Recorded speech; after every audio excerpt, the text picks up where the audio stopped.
오늘 아침을 여는 말씀은 이사야서 1장 2절로 9절의 말씀입니다. 하늘이여 들으라, 땅이여 귀를 기울이라. 여호와께서 말씀하시기를 내가 자식을 양육하였거늘 그들이 나를 거역하였도다. 소는 그 임자를 알고 나귀는 그 주인의 구유를 알건만은 이스라엘은 알지 못하고 나의 백성은 깨닫지 못하는도다 하셨도다. 슬프다 범죄한 나라여, 허물진 백성이여, 행악의 종자여, 행위가 부패한 자식이로다. 그들이 여호와를 버리며 이스라엘의 거룩하신 이를 만홀히 여겨 멀리하고 물러갔도다. 너희가 어찌하여 매를 더 맞으려고 패역을 거듭하느냐. 온 머리는 병들었고 온 마음은 피곤하였으며 발바닥에서 머리까지 성한 것이 없이 상한 것과 터진 것과 새로 맞은 흔적뿐이거늘 그것을 짜며 싸매며 기름으로 부드럽게 함을 받지 못하였도다.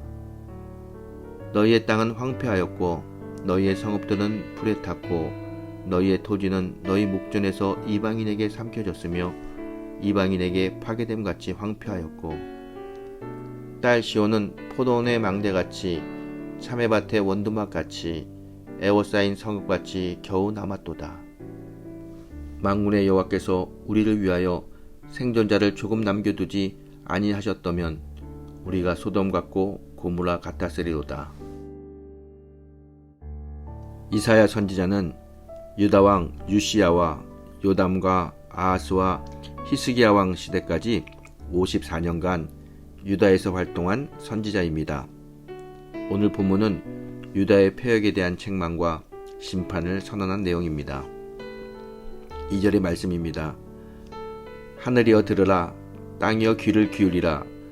여호와께서 말씀하시기를 내가 자식을 양육하였거늘 그들이 나를 거역하였도다. 2절의 말씀은 하나님이 양육한 이스라엘이 하나님을 배신하고 거역했다고 말씀합니다. 유다 백성은 하나님을 거역했습니다. 하나님께서 얼마나 섭섭하시고 마음이 아프시겠습니까? 3절을 보게 되면 소와 나귀도 주인을 아는데 이스라엘 백성은 그들을 인도하시고 길러주시는 하나님을 잘 알지 못하고 깨닫지도 못했다고 말씀합니다. 하나님을 입으로는 안다고 말하였지만 실제로 그들은 하나님을 알지 못했고 깨닫지도 못했습니다. 이렇게 하나님을 알지도 못하고 깨닫지도 못하는 사람은 짐승만도 못한 인간입니다. 이스라엘은 범죄하였고 백성들은 부패하였습니다. 결국 이들은 하나님을 버리고 말았습니다.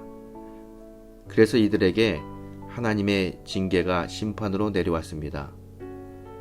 어느 시대나 성도가 범죄하면 개인적으로, 가정적으로, 교회적으로 또는 국가적으로 하나님의 징계가 내려옵니다.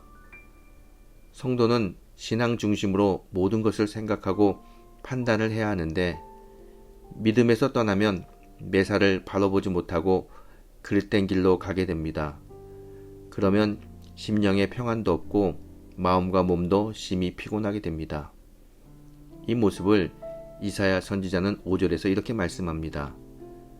너희가 어찌하여 매를 더 맞으려고 패역을 거듭하느냐. 온 머리는 병들었고 온 마음은 피곤하였으며. 이스라엘은 징계를 받아 온몸이 병들고 마음이 지쳤습니다. 발바닥에서 머리까지 성한 것이 없이 나라 전체가 징계를 받아 상처가 났습니다. 하지만 이스라엘 백성은 회개도 안 하고 그 상처를 고침받으려고 노력도 하지 않았습니다. 이스라엘은 하나님의 징계로 인하여 다른 나라의 침략을 받아 땅이 황폐해지고 성읍은 다 불탔으며 토지는 이방인에게 빼앗겼습니다. 7절의 말씀입니다. 너희의 땅은 황폐하였고 너희의 성읍들은 불에 탔고 너희의 토지는 너희 목전에서 이방인에게 삼켜졌으며 이방인에게 파괴됨같이 황폐하였고. 이스라엘 민족은 영적으로 타락하고 황폐해져서 하나님의 보호가 떠났습니다. 결국 이들은 세상의 모든 것을 빼앗긴 비참한 민족이 되었습니다. 이렇듯 성도가 범죄하면 하나님의 은혜가 떠나고 영적으로나 육적으로나 궁핍하게 됩니다. 이때 성도는 자신의 죄를 회개하고 처음 신앙을 회복해야 합니다. 하나님은 죄악으로 패망하는 이스라엘을 위해 긍휼을 베풀어서 이스라엘을 소돔과 고모라 성처럼 완전히 멸망시키지 않고 이스라엘을 위해 생존자를 남겨두셨습니다. 9절의 말씀이지요. 만군의 여호와께서 우리를 위하여 생존자를 조금 남겨두지 아니하셨더면 우리가 소돔 같고 고모라 같았으리로다.